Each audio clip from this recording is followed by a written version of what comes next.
I'm Alyssa O'Neill, 30 years old, and I went from being the invisible one in my own family to working on classified national defense ops. For years, I cleaned up after everyone, paid the bills they forgot, and kept quiet while they mocked me. But when my own father called me a deadbeat in front of the whole family at a barbecue, I made a decision that changed everything. Ever been dismissed by the people you gave everything to? If that's you, drop your story in the comments. You're not alone. Before we dive in, tell me where you're watching from, and if you've ever had to quietly prove someone wrong, hit like and subscribe. What happened next, no one saw coming. My name is Alyssa O'Neill, and for most of my life, I've been the invisible one in my family. Not because I failed to show up, but because I never quite fit the mold they had already decided was worthy of attention. We were a military family through and through. My dad, Staff Sergeant William O'Neill, served 22 years in the Army. Bronze Star, 3 deployments, 2 bad knees. My mother, Karen, played the role of the dutiful military wife, organized, loyal, perpetually exhausted. I had 2 older brothers, Andrew and Max, both of whom followed in my father's footsteps without hesitation. Andrew enlisted the second he turned 18. Max held out for college, but ended up joining ROTC and commissioning as an officer. That was the family script: toughness, loyalty, and discipline measured in years of service and combat stories shared around the dinner table like family heirlooms. I was the 3rd child, the only daughter, and, from the beginning, the odd one out. While Andrew was learning to strip a rifle in the garage and Max memorized ranks and codes, I was reading biographies and sketching diagrams of neural networks in the back of my school notebooks. My dad once asked if I planned to do anything useful with my time. I said I was thinking about studying data science. He blinked at me like I'd said I wanted to be a magician. From that point on, he defaulted to calling me the academic, which in our house wasn't a compliment. More of a polite insult. I was never punished, exactly. I followed rules, got good grades, kept to myself. But it was clear early on that my brand of achievement didn't register the same way. Andrew got a barbecue when he graduated from basic. Max got a framed photo of him saluting at his commissioning ceremony.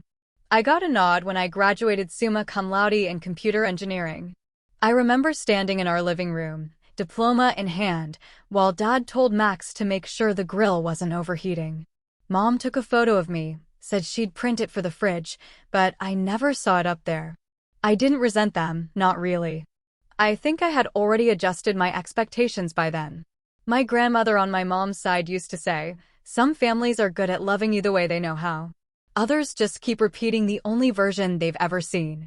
Ours was definitely the second kind. After graduation, I had about a month before the next stage of my life could begin. I'd accepted a position with a federal contractor that required a full security clearance. I can't say too much even now, but it was part of a cyber intelligence division operating under the Department of Defense. I'd passed the first 2 phases of vetting, but the final background checks and agency onboarding were still underway.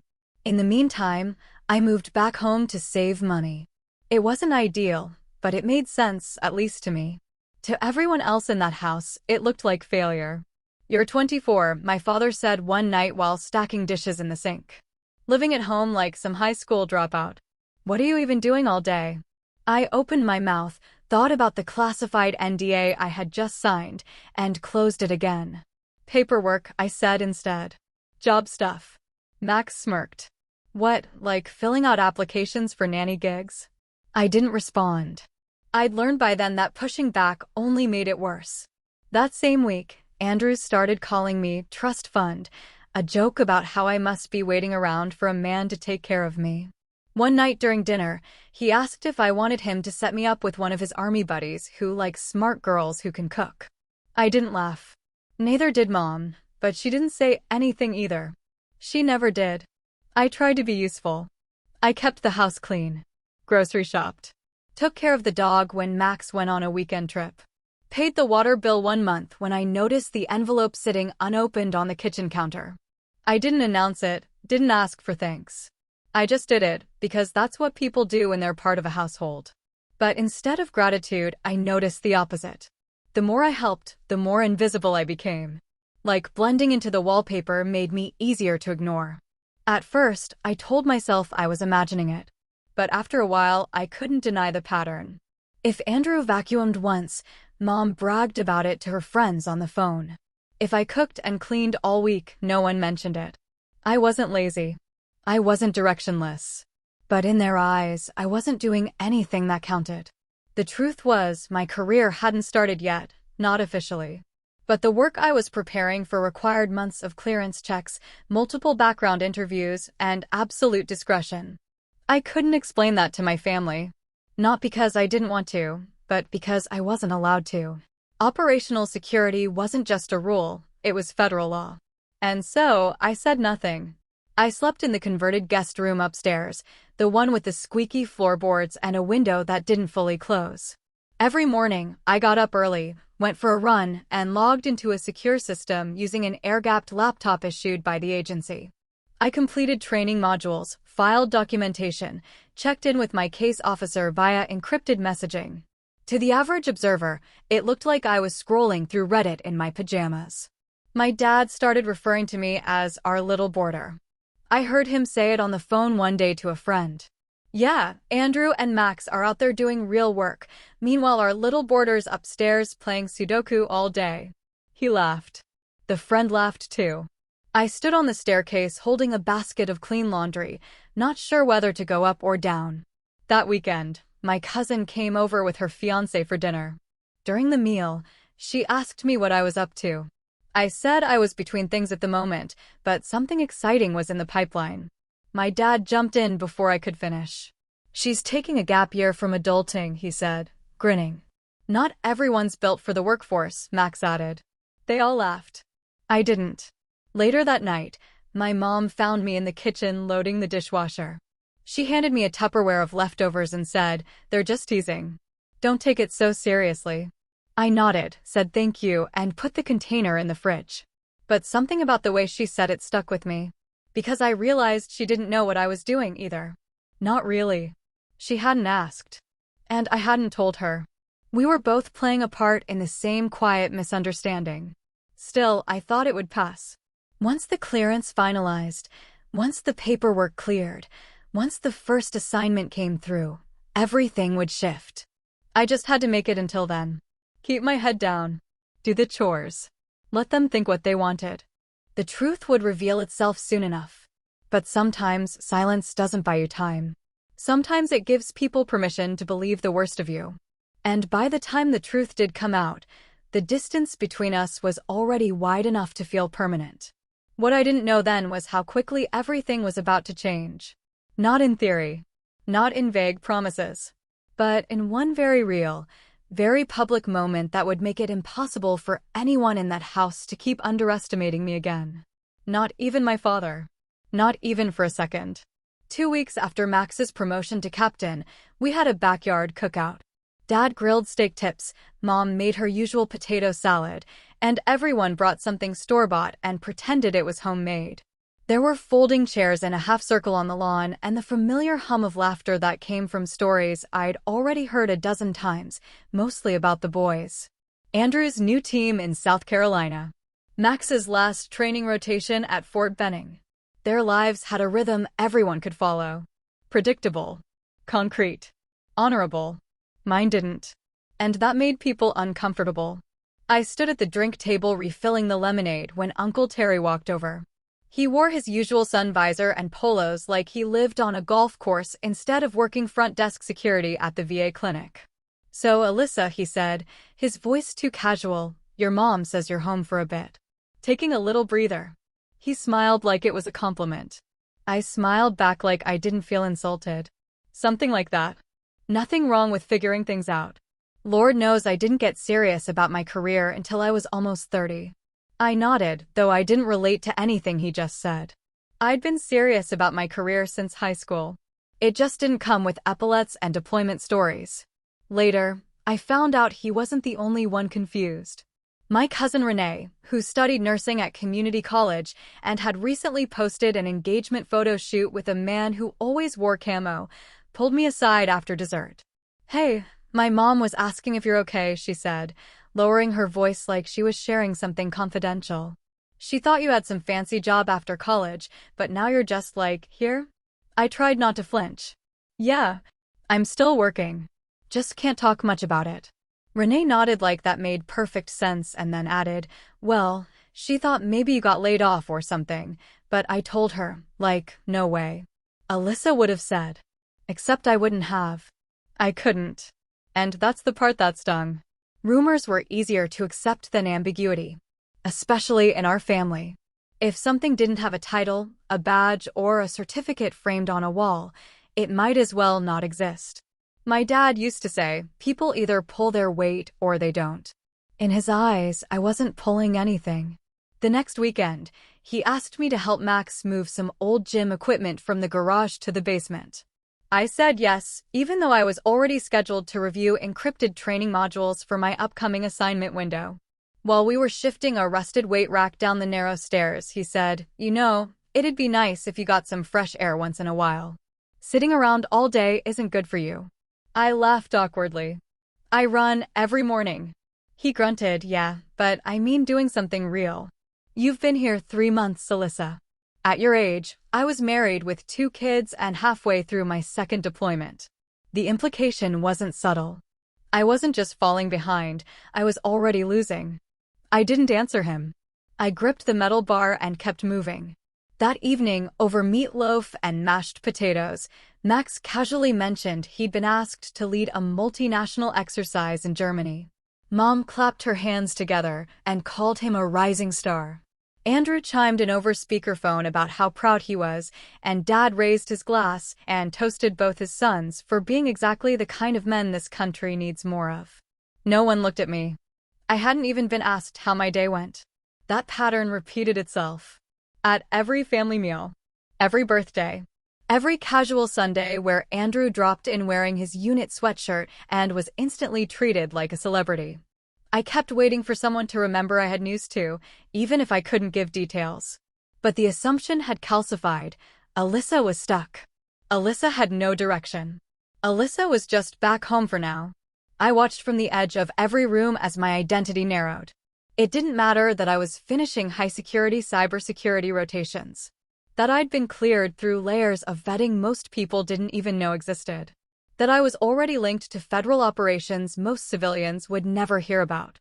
None of that fit into the frame they'd built for me, and so they stopped seeing me at all. The worst part wasn't the jokes. It was how normal it became. Better be careful, Dad said once while cutting firewood in the yard. You'll rot your 20s away in this house if you're not careful. I'm fine, I said without looking up. Being fine ain't the same as doing something. He tossed another log onto the pile. Even Mom, who used to defend me in her own quiet way, started slipping. She'd pass by while I was at the kitchen table on my secure laptop and say, I just worry sometimes.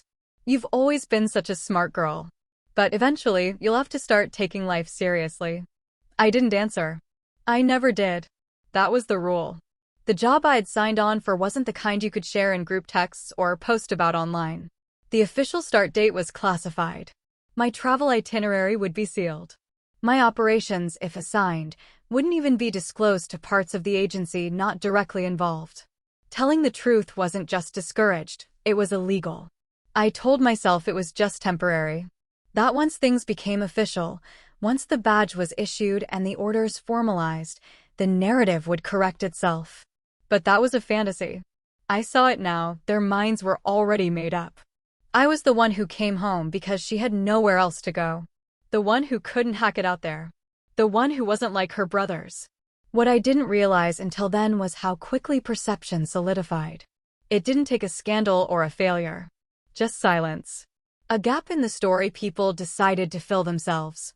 And once that story spread, that Alyssa had peaked in college, that she was still figuring it out, that maybe she didn't have what it took to stand on her own, the rest of the pieces fell into place. I became the backdrop to everyone else's highlight reel. They stopped asking me anything that mattered. Just made assumptions and layered jokes on top. Even my younger cousin Noah, who had barely graduated high school, asked if I was still working at Target or something. I'd never worked at Target. At night, I'd lie awake replaying the moments where I could have said something, even vaguely. Maybe if I'd pushed back earlier, challenged the tone of their jokes, told Renee's mom she was wrong, maybe the narrative wouldn't have spread so fast. But the truth is, I hadn't spoken up because I was waiting. Not just for clearance, but for proof. For the moment when the world would see who I really was, not the shadow they imagined. Until then, I kept quiet. I washed dishes, showed up for birthdays, helped Max troubleshoot his home Wi-Fi even though I knew the problem was his refusal to update the firmware. I stayed out of arguments. Bit my tongue when Andrew claimed his field experience was worth more than any degree. I let them believe what they wanted, because the only thing worse than being doubted, I thought, was breaking protocol. But silence has a weight. And mine was getting harder to carry. It was the last Saturday of August, the annual family barbecue, and the backyard was crowded by noon. Folding tables were draped in vinyl tablecloths, the kind with little stars and stripes that we reused every year. Kids tore across the lawn chasing each other with plastic water guns. The older uncles claimed their usual territory under the oak tree, each one slowly settling into collapsible lawn chairs like it was a ritual. My mom was running back and forth between the kitchen and the patio, carrying platters of deviled eggs and coleslaw. I was on grill duty with Max and Andrew, mostly because I'd volunteered and no one told me not to. I'd prepped the ribs the night before, dry rub, slow marinated, wrapped and ready to go. Dad came over while I was brushing sauce onto them and made a half-hearted comment about how he didn't know I could cook. I smiled without looking up. "You've had my chili 3 times this month." He grunted. "Guess I thought that came out of a can." I didn't respond. I handed off the tongs to Andrew and went inside to grab more foil. The kitchen was already crowded, aunts slicing pie, cousins stealing potato chips, music playing too loudly from someone's Bluetooth speaker. I nodded and smiled my way through it, found the foil, and came back out. By the time everything was done and plated, people had settled into that mid-afternoon rhythm where drinks are flowing, plates are full, and conversations grow louder with each round. Someone connected a mic and speaker to the little amp Dad uses for backyard karaoke. That was the cue every year. He made a short toast, thanking the family, teasing the kids, praising his sons, and reminding everyone what a real American summer should look like. I was standing to the side with a tray of ribs, wiping my hands with a towel, when I heard his voice. "All right, listen up," he said into the mic, tapping it like an MC at a high school talent show. "We got the whole crew here today, all the nieces, nephews, grandkids. Even Aunt Sandy flew in from Arizona." Scattered cheers. "And of course, we're especially proud of our boys, Captain Max O'Neill." He paused for applause, just back from leading training in Germany. "And Andrew, who's heading up his team down at Fort Jackson. Hell, we've got so much brass in this family we could melt it down and build a tank." Laughter. Applause. Clinking bottles. I stood behind the drinks table now, ribs set down in front of me, and watched. I knew this part of the speech. I'd heard versions of it since I was 12. I knew where the beats landed, the applause line, the patriotic nod, the self-deprecating joke about his knees. But this time, there was a new addition. "And then," he said, drawing out the pause, "then there's her." His eyes scanned the yard until they landed on me. Still sleeping in till noon. Deadbeat at 30. The silence was sharp. Then it cracked, nervous laughter from a few cousins, real belly laughs from Andrew and Max. Someone said, "Oh damn," under their breath. My uncle coughed into his cup to hide a chuckle. I didn't move. I stood there, one hand still on the foil, the other resting against the edge of the table. No one said anything. Not Mom. Not Max. Not a single person stepped in or tried to wave it off. Dad laughed into the mic. "Just kidding. She's got plans." He said it like it was a punchline. Then he handed the mic to Andrew, who jumped into some story about his last deployment. I picked up the tray again and carried it to the far end of the buffet table. Set it down next to the cornbread. Didn't say anything. I didn't look at anyone. For the rest of the afternoon, I moved in slow motion. Collected trash. Refilled drinks. Helped calm a screaming toddler who scraped her knee near the steps. A few people tried to engage me in small talk. I nodded, gave half smiles, pretended to care about someone's recent vacation to Myrtle Beach. I felt like a shadow in my own skin. No one mentioned the joke. No one apologized. Around 6, I sat on the porch steps by myself while everyone gathered for dessert.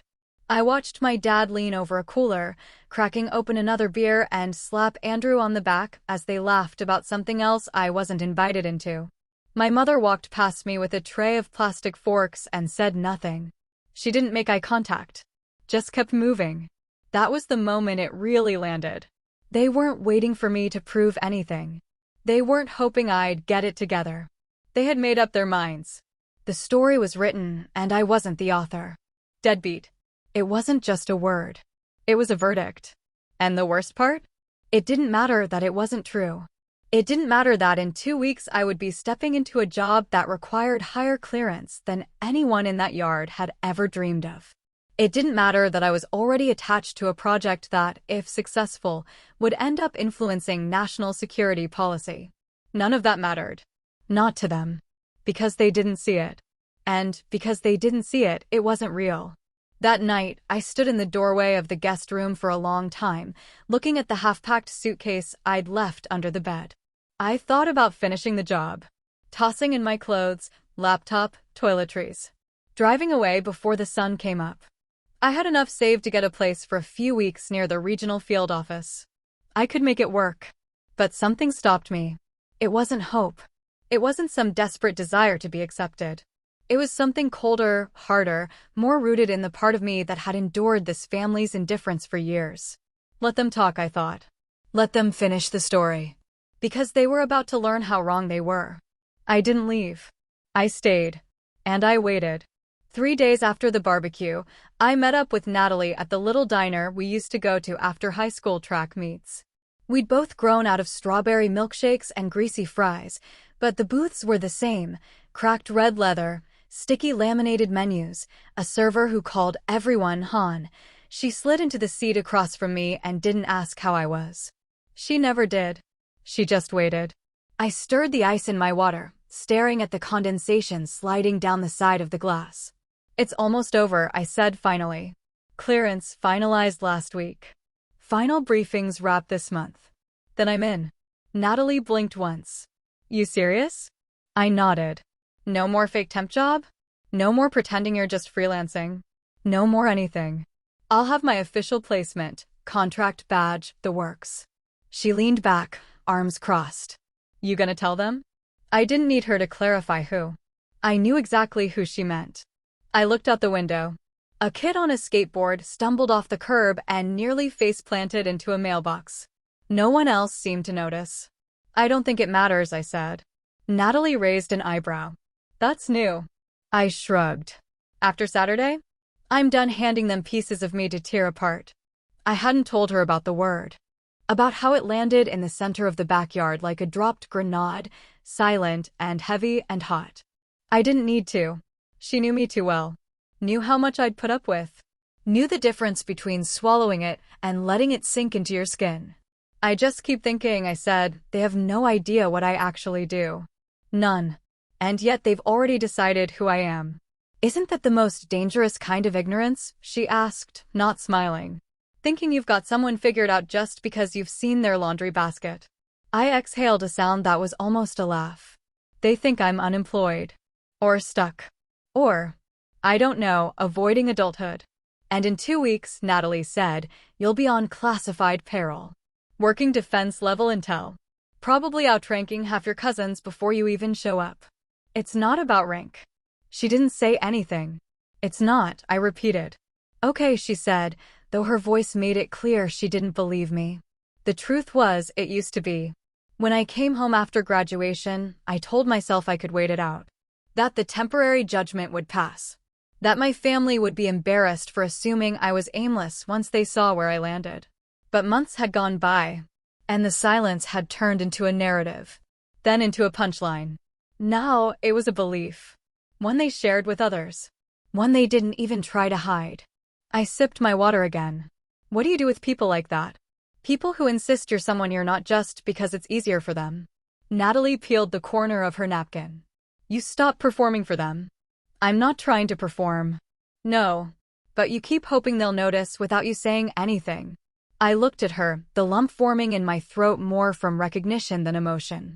I used to think if I just waited long enough, the work would speak for itself. And it will, she said. Just not in the way you thought. The drive home that evening felt different. Not better. Not worse. Just clearer. I wasn't angry anymore, not really. There was no energy left for that. I'd reached the part of the story where anger gives way to understanding, the kind that stings more because it stays. I pulled into the driveway and sat in the car with the engine off, watching the porch light flicker. My father's truck was in the usual spot. My mother's car tucked neatly next to the recycling bin. Inside, I could see shadows moving in the kitchen. Probably Max, refilling his water bottle like he was about to hike Everest instead of heading to the gym for the third time that day. I didn't go inside right away. Instead, I thought about the first time I helped flag a breach on an internal test server. It had been during week 6 of secure systems training. I caught something that even the supervisor had missed, a backdoor masking itself as a legitimate cache function. It had been an exercise, but the congratulatory nod from the training lead had felt more real than any birthday card my dad had ever given me. They'll never know about that. Or the debriefing I'd completed with a team that was building predictive models for phishing campaigns targeting naval defense networks.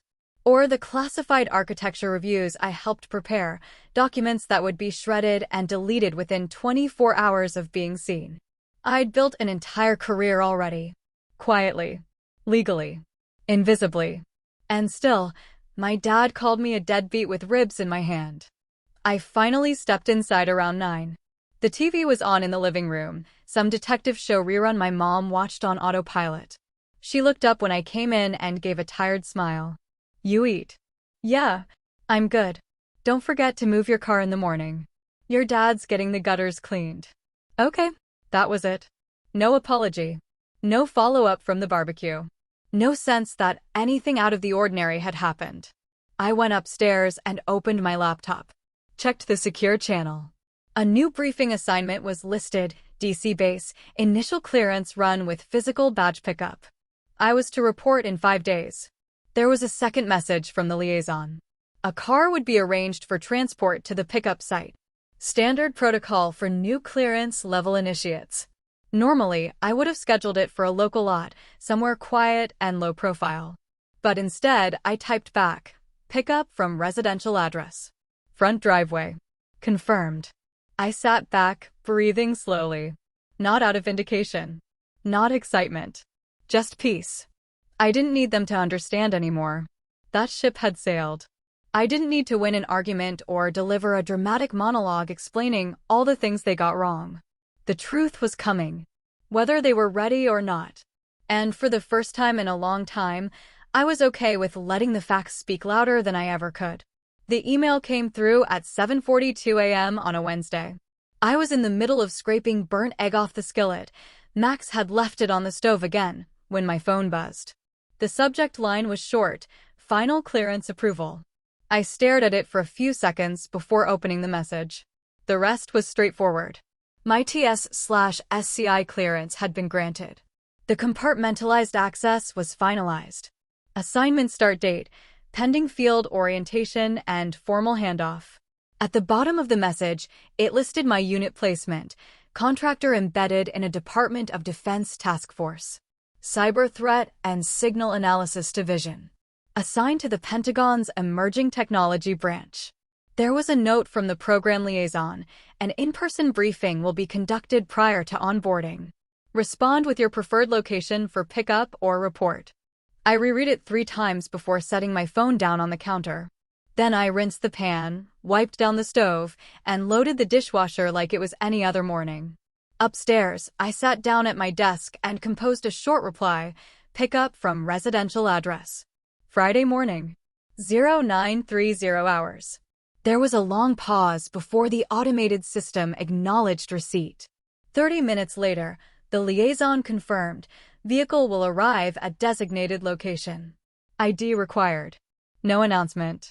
That part made me smile. No announcement. The irony wasn't lost on me. It would be the same address my family believed I was wasting my life in. The same driveway where they parked their judgment every weekend like it had a reserved spot. I had thought about scheduling the meeting offsite, like most new recruits did. Quiet, efficient. No theatrics. But after the barbecue, after the word deadbeat was served up alongside ribs and coleslaw, I didn't feel like playing it quiet anymore.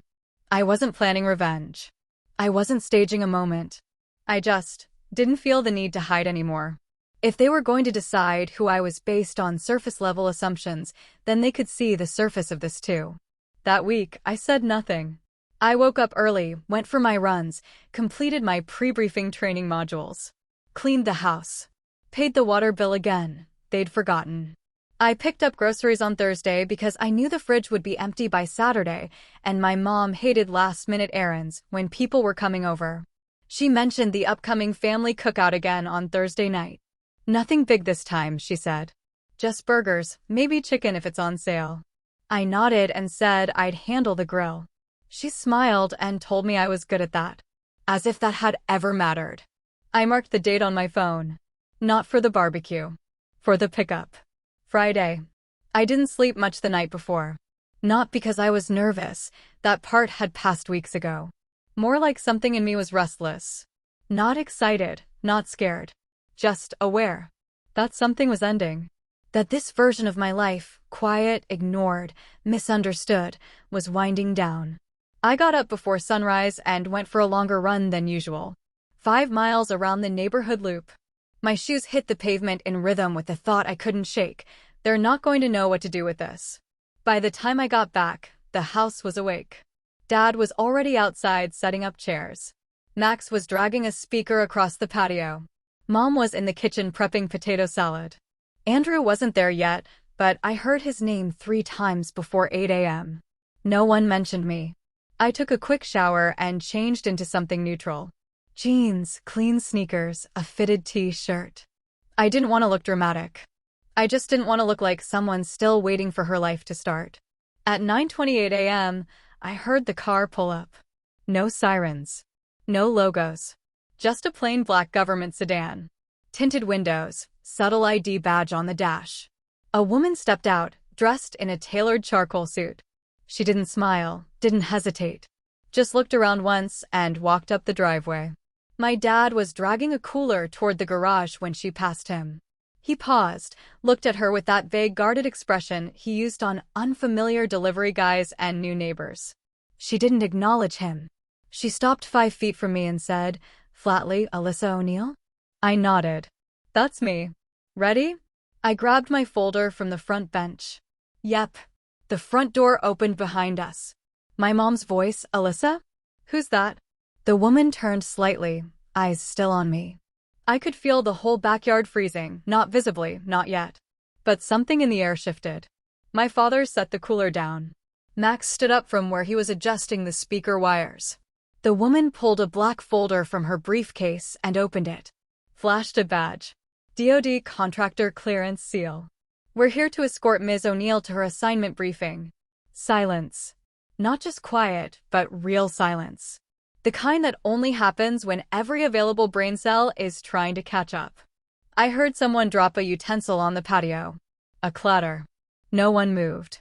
I turned to my mom, who stood half-shielded in the doorway with a dish towel in her hand. "I'll be back later," I said. "Don't forget to pull the ribs out of the fridge around 11.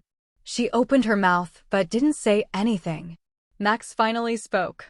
"Wait, what is this?" I didn't answer. I got in the car. As we pulled out of the driveway, I saw Andrew's truck turning the corner, slowing as the black sedan passed him. His window was down. His sunglasses reflected the sun, and I couldn't tell if he saw me or not. I didn't turn around to check. Inside the vehicle, the officer handed me a sealed envelope with my formal start date and credentials. She didn't make small talk. Neither did I. And for the first time in a long time, I didn't feel like I needed to. The heat had already settled into the yard by 11, the kind that makes paper plates wilt and potato salad sweat under the plastic wrap. My mom was moving between the kitchen and the back patio in her apron, calling for someone to bring out the folding chairs. Dad stood near the grill with a spatula in one hand and a beer in the other. He was telling Max and Andrew a story I'd heard a dozen times, something about his first deployment and a busted Humvee in 90-degree heat. They laughed like it was new. Andrew slapped the hood of Max's truck for emphasis, like it helped land the punchline. I was inside slicing watermelon. No one had asked me to. I just did it because I always did, the unspoken prep work that made everything function. The same way I refilled the ice trays, reloaded the propane tank, restocked the cooler. I didn't need a list. I knew what needed doing, and I did it. Through the screen door, I heard my name once. My dad, again with the joke about how I'd finally woken up before noon. Max chuckled. Someone added, "She'll get it together one of these years." I wiped my hands on a dish towel and set the tray down on the counter. Checked my phone. 9:26 a.m. The conversation outside grew louder. More people were arriving, uncles, aunts, neighbors. Kids squealing near the sprinkler. The stereo crackled to life with some classic rock playlist that hadn't changed in 5 years. I watched through the blinds as my cousin Renee pulled in, already waving as she climbed out of her car. Her fiancé stayed behind to unload folding chairs from the trunk. 9:28, I slipped my go-bag out from under the entryway bench and placed it by the door. Just a standard black backpack. Nothing flashy. A few documents, my ID, and the pre-clearance folder the agency had issued 2 months ago. I checked the zipper, not because I doubted it was closed, but because my hands needed something to do. At 9:30 on the dot, the car pulled up. It didn't make a sound beyond the low crunch of tires on gravel. A black government sedan, windows tinted, no emblems. The kind you don't notice until you're supposed to. For a moment, no one outside reacted. Then the driver's door opened, and a woman stepped out. Tall, efficient, suit pressed sharp. She didn't glance at the grill, or the stereo, or the cooler someone was unpacking near the fire pit. Her eyes scanned the yard with quiet precision. I opened the front door before she had to knock. She saw me and gave a slight nod. "Alyssa O'Neill?" "Yes," I said. "I'm here for your briefing escort." "Vehicles secure." I stepped out onto the porch and heard the noise around the yard falter. It didn't stop all at once, it staggered. Someone cut the music. A chair scraped against the concrete. The sound of laughter dulled like someone had turned the volume down mid-sentence. I didn't raise my voice. I didn't explain. I just picked up my bag and closed the door behind me. I walked past the cooler, past the tray of hamburger buns, past my uncle setting up the horseshoes. Every set of eyes followed me like I'd grown wings. The woman in the suit moved with quiet purpose. She didn't introduce herself to anyone else. She didn't have to. We were halfway to the car when my father finally spoke. "What the hell is going on?" He wasn't yelling. He wasn't laughing either. It was the same tone he used when the lawnmower broke midsummer, and he couldn't figure out why. I didn't stop walking. "Alyssa," he said again, louder this time. "Where are you going?" I didn't answer. The woman opened the rear passenger door, stepped aside, and waited. I slid into the back seat. She shut the door behind me, walked calmly around to the front, and got in without another word. We pulled away from the curb in complete silence. I glanced back once, through the rear window. The image stuck with me more than I expected. My father still standing near the grill, spatula in one hand, staring at the empty spot in the driveway. My mother frozen near the patio table, her hand still holding the bag of hamburger buns I'd unpacked half an hour earlier. Renee whispering something to her fiancé. Max and Andrew both standing, confused, like the game had started and no one told them the rules. No one followed us. No one called my name again. The ride was smooth and quiet. The interior of the car smelled faintly like leather and clean air. No music. No small talk. Just the hum of the road and the growing distance between me and a version of myself that had already expired. I didn't check my phone. I didn't feel the need to text Natalie. She already knew. The briefing site was a secure field office about 45 minutes outside the city. Gray building, minimal signage, one way in, one way out. The woman escorted me through the checkpoints, verifying ID at each stop, until we reached the secure conference room. The rest was standard procedure. I signed additional clearance documentation, received my physical credentials, confirmed the next phase of training, and was issued a temporary communication device for transition support.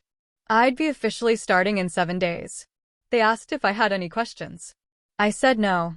Afterward, the liaison offered to call a ride or arrange drop-off back at the house. I declined. I'll get where I need to go, I said.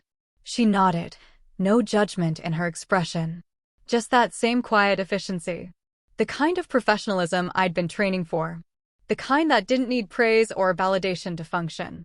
I left the building with the sun high overhead and the air sticky against my back. There were no fireworks.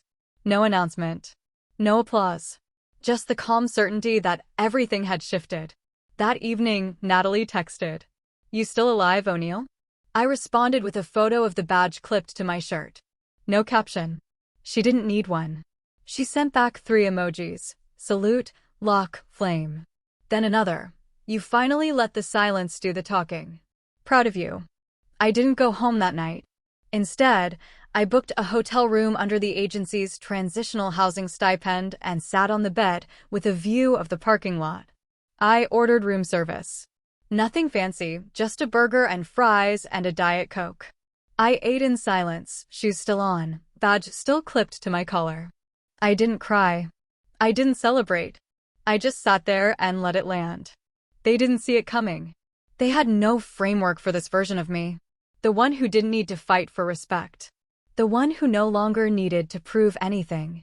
And they never even asked where I went. It started with a missed call. I was at my desk, reviewing threat vectors from a recent intercept when the secure line flashed. It wasn't the agency. It wasn't my supervisor. It was my personal phone, tucked into the drawer, face down, the way I always left it during work hours. The screen lit up just long enough for me to see the name, Mom. She didn't leave a voicemail. That night, when I was back at the hotel and the badge was off my collar, I listened to the silence of the room before calling her back. It rang once, then twice. "Hello," she answered like she'd been holding the phone in her hand for hours. I hesitated for a beat. "Hey." "Oh, thank God," she exhaled. "Are you okay?" "I'm good." There was a pause. Then her voice dropped quieter, like she wasn't sure who might be listening. "Are you in some kind of trouble?" I blinked at the ceiling. "No, well, what's going on?" "You left with that woman. That car." And no one's heard anything since. I leaned back against the headboard. "I'm working." "That's it?" "Yeah," I said. "That's it." Another pause. "Your father thinks maybe you joined something. That this is some program." I didn't correct her. "I just want to know you're safe." "I am." She sighed. The kind of sigh that usually came before offering leftovers or asking if I'd remembered to pay the power bill. But this time, she didn't fill the space with anything. After a few seconds, I said, "I'll text you when I can." "Okay," she said. Then, quieter, "We didn't mean for it to come out like that." I didn't respond. "I'll let you go," she said finally. "Just take care of yourself." "You too." I hung up. She didn't call again. But the text started not long after. Not from her. Not from Dad. From Max, of all people. "Yo. You good? Where'd you disappear to? Heard from Mom you're working now. What kind of gig is it?" I waited a few hours before replying. "All good. Busy but good." He liked the message but didn't say more. Then Andrew jumped in a day later. "Mom said you got scooped up by some company. Sounds serious. Congrats." I replied, "Thanks. It's going well." No one asked directly. Not about the car. Not about the woman in the suit. Not about the word that still hung in the air like smoke. They wanted reassurance without confrontation. Connection without acknowledgement. And I gave them only what I felt they'd earned, brief, polite replies. No details. No updates. No attempt to bridge what they'd burned. It wasn't revenge. It was recalibration. For the first time in my life, I wasn't waiting for their approval.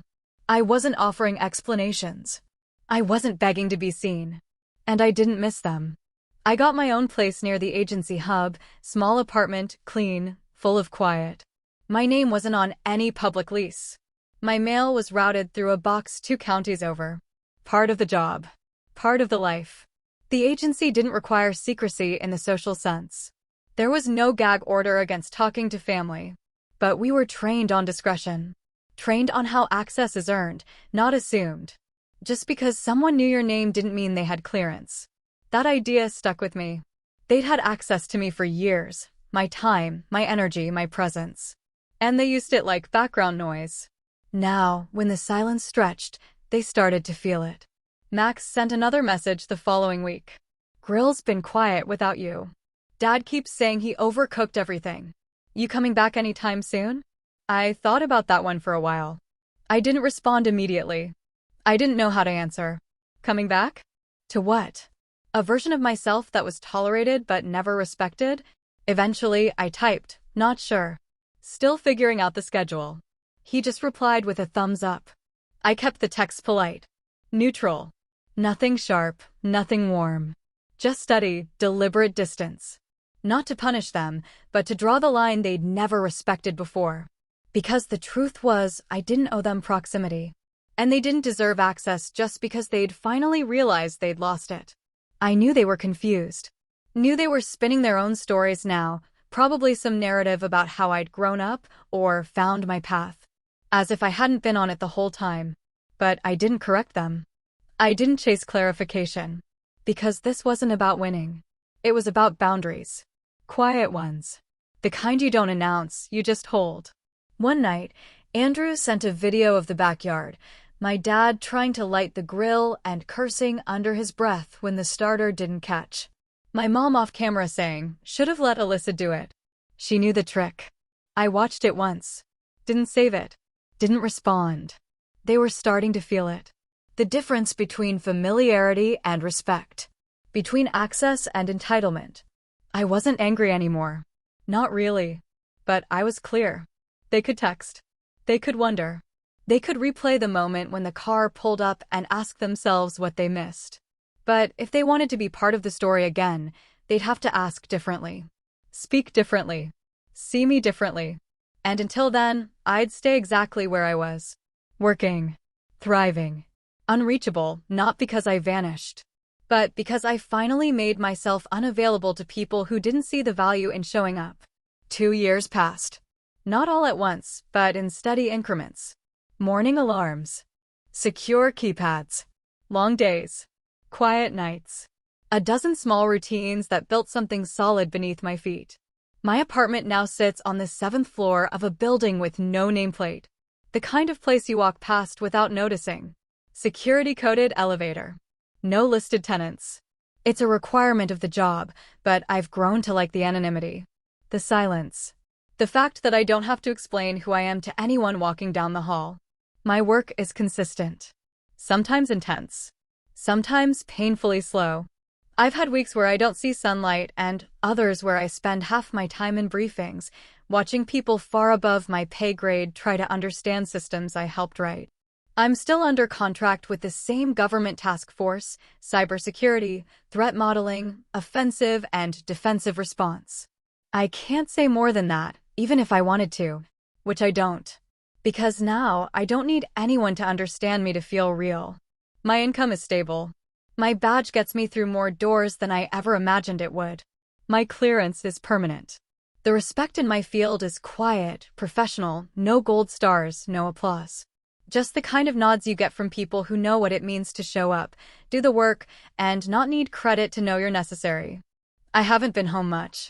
There was a visit last Christmas, short, quiet, impersonal in the way only family gatherings can be. My mother greeted me like I'd just stepped out for milk and came back 2 years later. My brothers tried to act normal, cracking half-hearted jokes about the ghost sibling. But none of them mentioned the barbecue. Not once. That silence said everything. At one point, my dad was talking to one of his old army friends, someone I'd never met before, and I heard him say, "This is my daughter, Alyssa. She does government stuff." No sarcasm. No smirk. Just a vague shrug, like he wasn't sure what else to say. I didn't correct him. Just smiled, shook the man's hand, and let the conversation move on. Later, in the kitchen, my cousin Renee caught me by the fridge. She glanced around, then leaned in like we were kids passing notes at a sleepover. "Okay, seriously," she whispered. "What do you do?" I looked at her, thought about it for a second, and said, I show up when I'm needed. She laughed, assuming it was a joke. I didn't explain. Because that's the thing about truth. When it's real, it doesn't need to be proven. It doesn't ask for acknowledgement or beg to be heard. It just exists. And you can stand in it without needing to raise your voice. There are still moments, now and then, when I catch myself remembering that day. The car. The silence.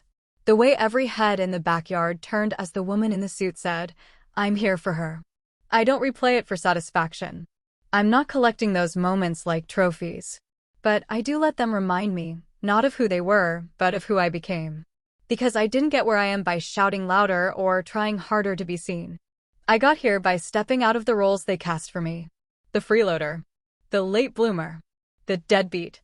And now? I wake up in the morning, swipe my badge at a building most people don't know exists, and sit down at a desk where my voice matters. I troubleshoot systems no civilian will ever hear about. I write code that might never be credited. And I'm okay with that. More than okay. Because the people who matter know what I do. And the ones who used to define me by what they could see? They don't get a front row seat anymore. Not because I shut them out, but because they never earned the right to stay. I've learned something over the past 2 years, not about the job or the protocols or the clearance levels, but about silence, about space, about how distance can be a boundary and a blessing all at once. I don't hate my family. I don't resent them. But I don't confuse access with love anymore.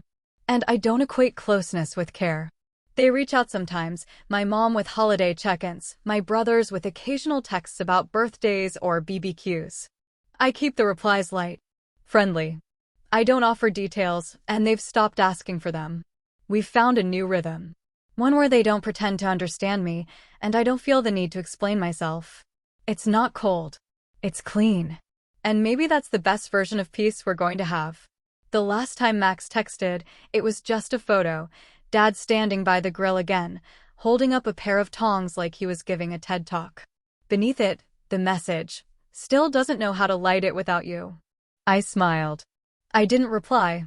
Because the truth is, I'm not that version of me anymore. The one who fixed everything in the background. The one who laughed off the jabs and absorbed the silence. The one who waited, hoping someone would finally see her. Now, I don't need to be seen to know I'm real. I don't need the jokes to stop to feel respected. And I don't need to explain my life for it to have meaning. They called me a deadbeat once. Now, they just call and hope I answer. But I've learned that the best kind of revenge isn't proving them wrong. It's knowing you never needed to. Thanks for watching. Have you ever kept quiet while someone underestimated you, then let the truth speak for itself? Or had to walk away from family just to protect your peace? Drop your story in the comments. I read every one. And if you've ever been called something you knew deep down wasn't true, hit that like button, share this with someone who needs it, and subscribe for more real stories about knowing your worth, even when no one else does.